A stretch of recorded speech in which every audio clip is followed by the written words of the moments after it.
Another day, another blessing mga Mars at Parsi. So kagabi nga inayos ko na nga tong mga labahin ko. Sineperate ko nga lang yung damit namin mag-asawa, damit ng mga bata, andis pati na nga rin yung mga puti at saka mga medyas. Magsasala nga muna kasi ako ng mga damit sa washing bago nga ako matulog para bukas nga makapagsampay na ako ng maaga. Mas maganda kasi mag-washing pagkagabi kasi nga malakas ang tubig. Pagka kasi automatic yung washing machine mo, dumidepende nga yan kung gaano nga kalakas yung tubig. Kaya naman pagka malakas nga mabilis matapos. Katatapos ko nga lang din maligo, bali nagpabili nga ako sa daddy ng Eskinol pati na nga rin itong Myra E dahil paghahaluin ko nga ito. Dati kasi talaga nung hindi pa ako nagre-rejuvenating set, ito talaga yung ginagamit ko, pero dahil nga nag-stop na ako ng rejuvenating set simula nga nung nag-stop na ako magtinda, ito na muna yung gagamitin ko. Grabe kasi talaga yung breakouts ko ngayon, hindi ko nga alam kung bakit nagkaganito. Ito nga yung current situation ngayon ng mukha ko, kita nyo naman ang laki talaga ng tigyawat ko. Umorder na ako ng rejuvenating set at habang hindi pa nga dumadating, ito na muna yung gagamitin ko pansamantala. Ang bilis no, February 10 na nga kagad samantalang nung January, parang ang tagal-tagal nung araw. Time check nga tayo, 6:51 pa lang ng umaga, bali kapapasok nga lang ng daddy tapos tumayo na nga kagad ako para asikasuin itong mga nilabhan ko kagabi. Naiwashing ko na nga kagabi yung mga damit ng mga bata, pati nga yung mga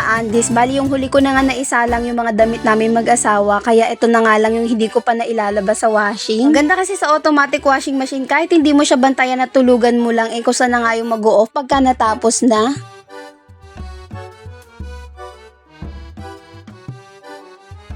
Inantay ko nga lang matunaw yung tina, pati na nga rin yung powder na nilagay ko. Saka ko nga nilagay isa-isa dyan yung mga puting damit, pati na nga rin yung mga uniform ng mga bata. Ang ganda kasi talaga ng tina sa damit, nagbumukhang ang bago yung mga uniform nila. Maya-maya nga pagkatapos ko makapagsalang ng mga puti, nilabas ko na nga rin itong mga hinangar ko ng mga damit. Hindi na nga pala ako gumagamit ng panungkit kasi hindi naman ganun kataas yung sampayan ko dito sa likod. Kaping-kapi na nga ako, kaso nga lang wala palang mainit na tubig, kaya naman itong pang ice coffee na nga lang yung kakapihin ko. Gusto ko na rin kasi talaga magkape kasi medyo nagugutom na nga ako. Nilagyan ko na nga lang yun ng malamig na tubig at sakto din naman at medyo mainit din naman ngayong umaga.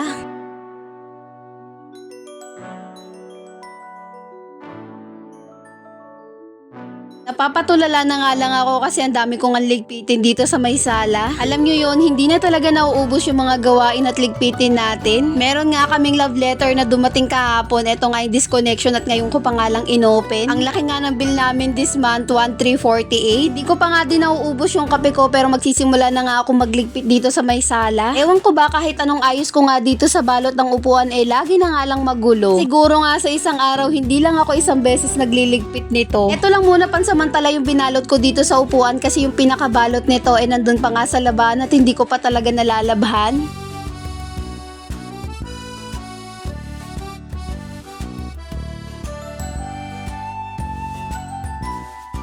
At after ko nga magligpit ay vacuum ko naman tong carpet, pati na nga rin yung ilalim ng upuan. Nakakatuwa nga kasi dati nagpapagpag lang talaga ako ng carpet, ngayon nga meron na tayong vacuum. Ang gulo pa nga rin dito sa side na to at nandyan pa nga yung pinagplansyahan ng uniform ng daddy. At nung makapagligpit na nga, nagsimula na nga rin ako magwalis.